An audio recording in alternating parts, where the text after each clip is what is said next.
जय शंकर महादेव। कैसे हो आप सब? आई हो अपनी जिंदगी में तुम खुश हो गए, मस्त हो गए। आज हम बात करते हैं कि ब्रेकअप होने के बाद मैंने मूव ऑन कैसे किया। ठीक है, आप में से बहुत लोगों के क्वेश्चन होता है कि यहाँ पे आगे ज्ञान फैलने लग जाता है, ऐसा करो उससे बात मत करो, ब्लॉक कर दो, अपने पास जो स्टोरीज हो रखी है उसे डिलीट करो, ये करो वो करो, वैसे वहां पे जाओ, बाबाओं के पास मत जाओ। ये सारी चीजें यहाँ पे आके ज्ञान फैलने लग जाता है। एक्चुअल में उसने मूव ऑन कैसा किया, मैंने मूव ऑन कैसे किया, वो तो बताता ही नहीं है। ठीक है, तो आज हम उसी टॉपिक पे बात करते हैं कि ब्रेकअप होने के बाद मैंने खुद मूव ऑन कैसे किया। ठीक है, हम क्या करते हैं, शाम को ना हम घूमने जाते थे, जैसे 5 बजे या 4 बजे, जिस टाइम थोड़ा काम कम हुआ या काम खत्म कर लिया ना, उसके बाद में घूमने जाते थे। एक और मेरा दोस्त था, ठीक है, तो हम ना घूमने चले गए। वहां पे रेस्टोरेंट में जाके अपनी बंदी को लाइव सीन में पकड़ लिया। वो जाके वहां पे अपनी कॉफी पी रही थी, ऐसा कुछ खा पी रही थी। मैं और मेरा दोस्त वहां पर गए, उसे लाइव पकड़ लिया। ठीक है, उसके बाद हमने उसको बोला कुछ नहीं। ठीक है, आए वहां से। ठीक है, मुझे इतना दर्द, मेरे पेट में ऑटोमेटिक दर्द स्टार्ट होने लगा। जब मेरे साथ कुछ उल्टा सीधा होने लग जाता था तो फिर मैं मुझे क्या होता है, जैसे मैं कुछ खा रहा होता उल्टी हो जाती। ठीक है, जिस टाइम मेरे साथ कुछ बुरा होने वाला होता है ना, तो मेरी बॉडी अलार्म छोड़ती है, ऐसा होने लग जाएगा, उल्टी होने लग जाएगी,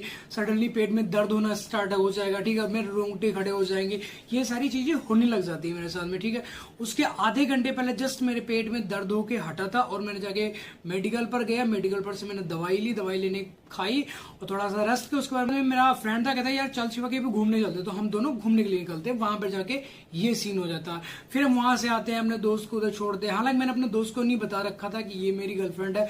वहां पे एकदम मुझे सडनली मेरे हाथ पे ऐसे कांपने लग गए थे। तो मैं सोच रहा था, वो मेरे से पूछ रहा है कि भाई हो क्या रहा तुझे। ठीक है, बाद में जाके हमारी छुट्टी हो जाती है, 7 बजे के आसपास में छुट्टी हो जाती है, वो अपने घर चला गया। उसके बाद में अपनी बंदी को कॉल करता हूँ, उसने कॉल नहीं उठाया। कॉल काट कम से कम 20 कॉल किए और उसने मेरा नंबर ब्लॉक लिस्ट में डाल दिया। फिर कॉल की, व्हाट्सएप पे कॉल कर रहा हूँ, हर जगह से मुझे ब्लॉक कर रही है। एक बार उसने अचानक से कॉल उठा ली। फिर मैंने उसकी ऐसी तैसी जो फेरी ना, बीच ऑन रोड पे खड़ा हो गया ना, मैं तुझे गालियां में कुत्ता हूँ, ये है वो है, तू हरामजादी है, धोखेबाज है, चीटर है, तो मैं इमोशंस के साथ में खिलवाड़ किया। बहुत बहुत हद से ज्यादा उसे मैंने गालियां दी।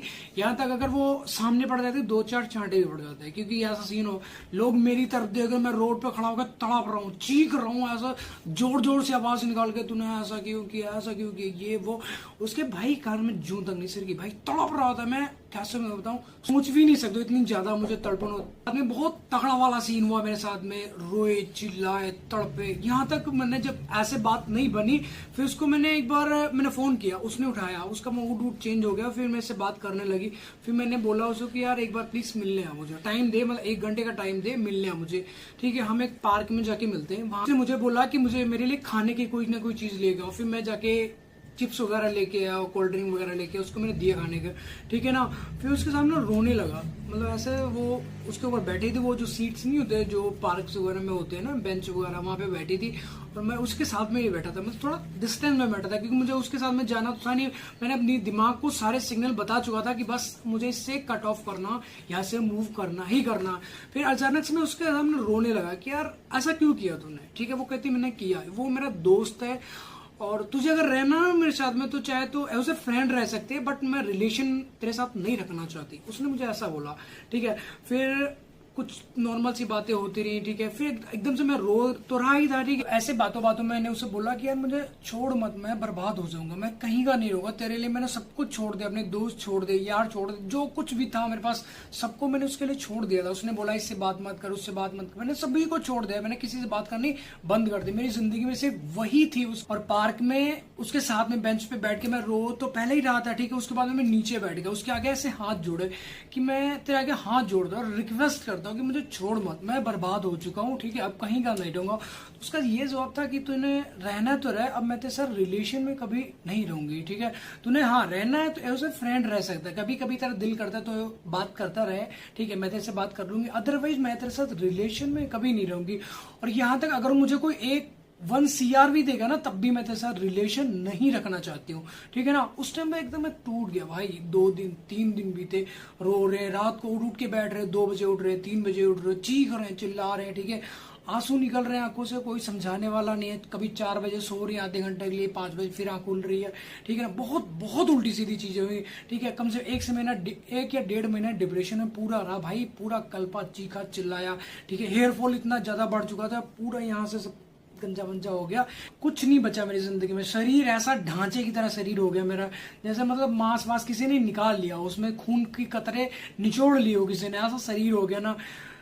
बहुत बुरा फेस देखा, जैसा कि आज तुम देख रहे होगे। तो मुझे पता है कैसा कितना दर्द होता है, कितना ज्यादा पेन होता है, चीजें समझ नहीं आती भाई। सुसाइड करने के बारे में सोचते हैं कि यार सुसाइड कर लेंगे तो हमारे शायद हमारी आत्मा को शांति मिल जाए। आत्मा को शांति कभी नहीं मिलती है, क्योंकि मान लो जैसे तुमने सुसाइड कर लिया, सुसाइड करने के बाद में तुम्हारी जिंदगी ऐसी नर्क बनती है ना, ऐसा तुम चीजों को छू सकते हो। जैसे अपनी बंदी को, कल को तुम मेहनत कर लो, अपने खून के कतरे को खपाकर जलाकर मेहनत करके अगर तुम सक्सेस बन जाओगे ना, तो बंदी छोड़ो, बंदी की नानी भी तुम्हारे साथ कहे कि भैया अपने दादा वादा से हमारी सेटिंग करवा देते हैं, ठीक है। उससे बदला ले सकते हो, तुम रिवेंज ले सकते हो। अब रिवेंज कैसे लोगे? देखो पहली बात यह है कि चीटर और धोखेबाज बंदी या बंदे को फर्क बिल्कुल भी नहीं पड़ता, चाहे उसके लिए तुम मरो, जियो, कटो, भूंजो, कुछ भी कर डालो, ठीक है ना। तो अपने आप को यार सजग बनाना है, ठीक है, शुद्ध बनाना है, अपने आप को स्ट्रांग बनाना, मजबूत बनाना, बदला लेना है यार हमने उससे, ठीक है।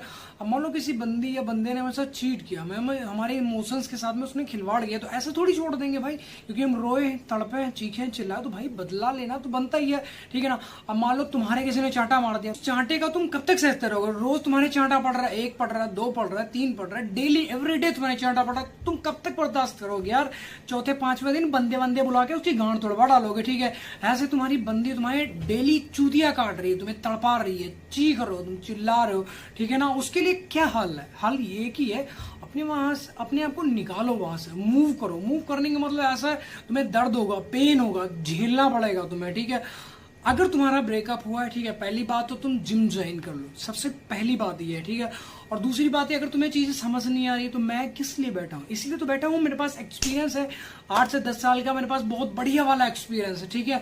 डिस्क्रिप्शन में जाओ, इंस्टाग्राम की आईडी मेंशन कर रखी, लाइक फॉलो दुनिया कमेंट झाटा के लिए कुछ भी मत करना, सब कुछ स्किप कर देना, ठीक है। वहां पे जाके मैसेज ड्रॉप करना कि भाई मेरी बंदी, मेरे बंदे ने मुझे चीट किया है, ठीक है, तो मुझे इस टाइम पे क्या करना चाहिए, मैं तुम्हें सजेस्ट करूंगा भाई, ठीक है। जिस टाइम पे तुम ब्रेकअप में जाते हो, ब्रेकअप एक ऐसा दलदल है ना, वहां पे बंदा तड़पता है, चीखता है, मतलब मरता, दम नहीं निकलता, यहां तक आके फिर अंदर चला जाता है, यहां तक आके फिर अंदर चला जाता है, ठीक है ना। तो चीजों को समझो और अपनी जिंदगी में उतारो। किसी बंदी या बंदे ने चीट करते हैं, उसको ऐसे टका के गांड पे लात मारो कि उसकी 7 पीढ़ियां याद रखें यार। किसी के लिए रोना नहीं, चीखना नहीं, जितना तुम रोगे, तड़पोगे, चीखोगे, चिल्लाओ, जिस काम को तुम मना करोगे ना कि ऐसा मत करो, हमारी पिछवाड़े में आग लग जाती, बम सुलगता है हमारे पिछवाड़े के अंदर, तुम्हारी बंदी या बंदा वही काम करेगा जिस काम को तुम मना करोगे, ठीक है।